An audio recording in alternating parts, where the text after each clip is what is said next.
सुबह सुबह पड़ोस वाली आंटी आई और मेरी मम्मी को बोलने लगी, पता नहीं क्या कह रही थी कि आजकल का ज़माना बहुत ख़राब हो गया है, और बोली कि एवरी बॉय इज सेम, तो अपने बउआ पे आप ध्यान दीजिएगा, ठीक है।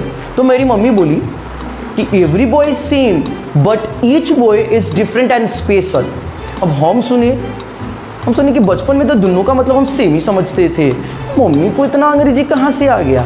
फिर सोचे कहीं गलती तो नहीं बोल रही, बीच में टोके, लेकिन फिर याद आया मम्मी से लब रही नहीं तो दे देते खाए भर के सुबह सुबह, ठीक है। जल्दी से दौड़ के भागे गए, किताब खोल के देखे, ओ माय गॉड, किताब खोले तो हम तो एकदम डिस्परेशन में चल गए, क्योंकि दोनों का मतलब, हिंदी मतलब तो सेम था लेकिन यूज़ अलग अलग था।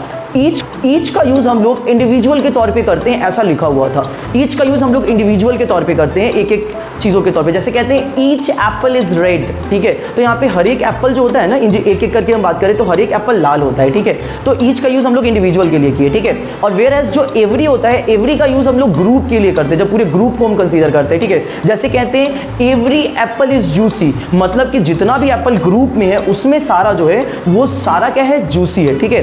तो अब समझ में आया कि नहीं, ईच और एवरी दोनों अलग अलग होता है। लेकिन एक चीज़ याद रखिएगा, दोनों ना हमेशा सिंगुलर नाउन और सिंगुलर वर्ब के साथ यूज़ होता है, कभी भी प्लूरल के साथ यूज़ नहीं होता है। ये गलती आप लोग नहीं कीजिएगा, ठीक है।